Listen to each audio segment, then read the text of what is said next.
इसका मतलब है वेलकम दोस्तों, बात करेंगे इस वक्त सोशल मीडिया पे क्या वायरल चल रहा है। हिंदू राष्ट्र बनाने के लिए ये जो यात्रा चल रहा है, अब इस यात्रा में जो क्रिकेटर, जो सेलिब्रिटी हिस्सा ले रहे हैं, उसको लेकर क्या बातें चल रही है, आगे आपके साथ अपडेट शेयर करने वाला हूं। राहुल गांधी का हाइड्रोजन बम, और उस बम के बाद जिस तरीके से सोशल मीडिया के ऊपर बातें हुई, अब उसको लेकर गोदी मीडिया में क्या बातें चल रही है, और भी बहुत सारे अपडेट है। लेकिन उससे पहले वीडियो के ऊपर लाइक और कमेंट जरूर कीजिए। अब देश को हिंदू राष्ट्र बनाने के लिए पैदल यात्रा किया जा रहा है। यात्रा धीरेन्द्र शास्त्री बाबा कर रहे हैं, जिनके साथ बहुत सारे लोग जुड़े हुए हैं। 7 तारीख से 16 तारीख तक ये पद यात्रा किया जा रहा है देश को हिंदू राष्ट्र बनाने के लिए। अब इस यात्रा में बहुत सारे सेलिब्रिटी है, बहुत सारे क्रिकेटर है जो इस यात्रा में जुड़ रहे हैं। लेकिन सबसे ज़्यादा बातें जो हो रही है वो शेखर धवन को लेकर हो रही है। 7 से 16 नवंबर तक दिल्ली से वृंदावन तक सनातन हिंदू एकता पद यात्रा का आयोजन हो रहा है। इस यात्रा का उद्देश्य जाति पाति और ऊंच नीच के भेदभाव को समाप्त करना है और हिंदू राष्ट्र के लिए एकजुट होना है। श्री बागेश्वर बाबा इस यात्रा का संचालन कर रहे हैं। आप सबसे निवेदन है कि इस बड़े अवसर पर अब शेखर धवन इस यात्रा में शामिल हुए लोगों को भी शामिल होने के लिए बोल रहे हैं। देश को हिंदू राष्ट्र बनाने के लिए धीरेन्द्र शास्त्री बाबा पद यात्रा कर रहे हैं। लेकिन सोशल मीडिया के ऊपर जिस तरीके से शेखर धवन का वीडियो सामने आता है, उसके बाद बातें ये चलने लगती है कि किस तरीके से कुछ दिन पहले ईडी ने शेखर धवन का संपत्ति जब्त किया है। मामला ऑनलाइन सट्टेबाजी का है। किस तरीके से इनका करोड़ों रुपए का संपत्ति जब्त कर लिया गया, और उसके बाद अब शेखर धवन भगवा पहनकर देश को हिंदू राष्ट्र बनाने की बात कर रहे हैं। और इससे पहले आपने देखा शिल्पा शेट्टी जो इस यात्रा में शामिल होने के लिए लोगों को बोल रही है, खुद भी शामिल होगी, तो उसको लेकर भी यही बातें चल रही थी कि आपके 60 करोड़ रुपए का केस का क्या हुआ, और जिस तरीके से आपके पति को गिरफ्तार किया गया अश्लील वीडियो बनाने के आरोप में, उसका क्या हुआ। एक तरफ वो बातें चल ही रही थी, लेकिन अचानक से शेखर धवन का वीडियो सामने आ जाता है, जिसके बाद लोग ये बता रहे कि किस तरीके से ईडी ने इनके करोड़ों का माल जब्त कर लिया है। एक यूज़र ये बता रहे कि आपको ईडी का डर है, क्या आप ईडी के छापेमारी से परेशान है, क्या आपको ईडी से बचना है।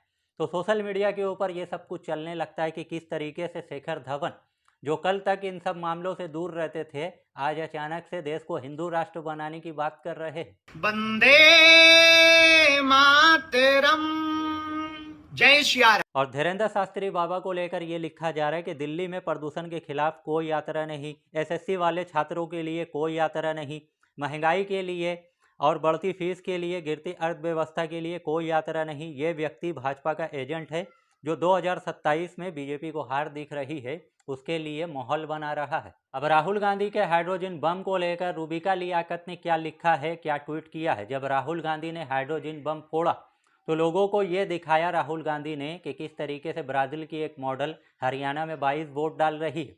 कोई एक महिला अकेले 100 वोट डाल रही, तो कोई एक महिला अकेले 200-250 वोट डाल रही है। और राहुल गांधी ने ये बताया कि किस तरीके से हरियाणा में 25 लाख वोट चोरी हुआ है।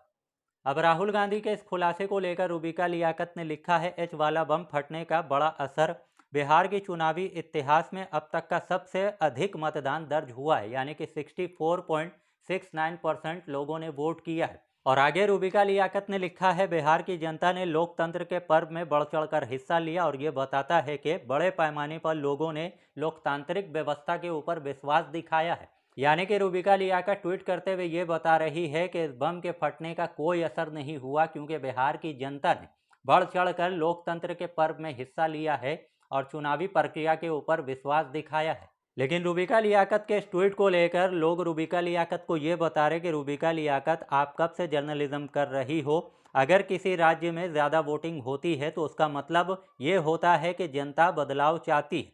किसने आपसे कहा कि ज़्यादा वोटिंग का मतलब चुनाव कार्य पे भरोसा करना होता है। एक यूज़र ये बता रहे कि इसे ऐसे भी समझा जा सकता है कि एसआईआर के दौरान 60 लाख से ज़्यादा लोगों का वोट कम हुआ है, पहले लिस्ट में उनका नाम था, तो पोलिंग का ग्राफ तो बढ़ेगा ही। वैसे भी बम्पर वोटिंग का मतलब ये होता है कि लोग अपना वोट चोरी होने देना नहीं चाहते हैं। और एक यूज़र ने लिखा, देश की जनता को लोकतंत्र पे पूरा विश्वास है, लेकिन कुछ जूता चाटने वालों पे विश्वास नहीं है जो देश को अंदर से खोखला कर रहे हैं। ये ब्राजीलियन मॉडल है, इन्होंने 22 वोट फर्जी किए हैं। कितने? एक नहीं, दो नहीं, 22 वोट चोरी हो रही है, और वो भी किसके? वो भी मृतक व्यक्ति के। तो वोट चोरी को लेकर रुबिका लियाकत ये बता रही कि किस तरीके से वोटिंग परसेंटेज बढ़ा है। इसका मतलब लोकतंत्र के ऊपर लोग विश्वास दिखा रहे हैं। लेकिन सोशल मीडिया यूज़र ये बता रहे हैं कि अगर वोटिंग परसेंटेज बढ़ता है तो उसका मतलब ये होता है कि वहाँ की जनता सरकार को बदलना चाहती है। अब वोट चोरी को लेकर एक तरफ तो ये चल रहा था कि किस तरीके से कुछ लोग दिल्ली में भी वोट कर रहे और बिहार में भी वोट कर रहे थे, जिसको लेकर क्या बातें हुई वो मैंने आपको इस वीडियो में दिखाया। लेकिन यहाँ पर एक शख्स जिसका नाम है प्रभात कुमार, जो उत्तराखंड में भी कई बार वोट कर चुके हैं और अभी रिसेंट इन्होंने बिहार में भी वोट किया है। अब इसको लेकर सोशल मीडिया के ऊपर किस तरीके से इनका डिटेल शेयर किया जा रहा है कि 2025 में इन्होंने देहरादून में वोट किया, उसके बाद 2024 में, 2022 में, 2019 में, 2018 में, लेकिन उसके बाद इन्होंने रिसेंट में जो अभी पहले फेज का बिहार में वोटिंग हुआ उसमें भी इन्होंने वोट किया है। अब इसको लेकर यहाँ पर मोहम्मद जुबैर ने जो डिटेल शेयर किया कि किस तरीके से इनका जो एपिक कार्ड है उत्तराखंड का, जो कि वोटर आई कार्ड है, वो अभी भी एक्टिव है, लेकिन उसके बावजूद ये बिहार में जाकर वोट कैसे कर सकते हैं।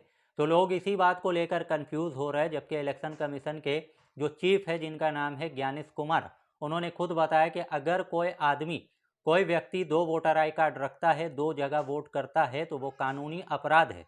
और राहुल गांधी ने जो हाइड्रोजन बम फोड़ा था, जिसमें राहुल गांधी ने ये बताया कि किस तरीके से एक ब्राज़ीलियन मॉडल जो कि हरियाणा में वोट कर रही, वो भी एक नहीं 22 वोट उसने किया।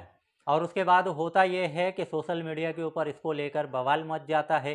कई ऐसे फुट ब्रिज जहां इसका फ़ोटो लगाया गया, बड़ा सा बैनर लगाया गया है, और उसके बाद इसको लेकर कैंपेन चल रहा है कि किस तरीके से हरियाणा में 25 लाख वोट चोरी हुआ। लोगों को पर्ची बांट कर समझाया जा रहा है। लेकिन ये देखने को मिलता है कि किस तरीके से ब्राज़ील का जो मीडिया है वो भी इस मामले को लेकर बात कर रहा है। तो बताया जा रहा है कि ये ब्राज़ील का मीडिया है जहां पर इस मामले को लेकर बात हो रही है।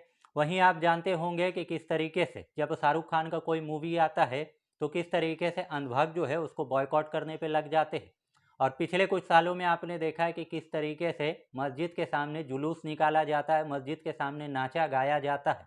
अब ये जो लड़की आप देख रहे हैं जिसका नाम बताया जा रहा तारा रावत, जो कि शाहरुख खान के घर मन्नत के बाहर गेट के सामने नाच रही है, रील बना रही है। और इसको लेकर ये बताया जा रहा है कि किस तरीके से 2014 के बाद से अनभक्त सिर्फ डिफेंड ही कर रहे हैं कि मस्जिदों के सामने नाचना, मुजरा करना, शाहरुख को गाली बकना। और उसके बाद अब अंधभक्तों की दीदी तारा रावत शाहरुख खान के घर के बाहर नाच रही है, और ये भी अब अंधभक्तों को डिफेंड करना पड़ेगा। तो कम वक्त में ज़्यादा अपडेट आपको बताने की कोशिश करते हैं। आपको अच्छा लगता है तो वीडियो को लाइक, वीडियो को शेयर, और चैनल पे अगर आप नए हैं तो चैनल को सब्सक्राइब कीजिए।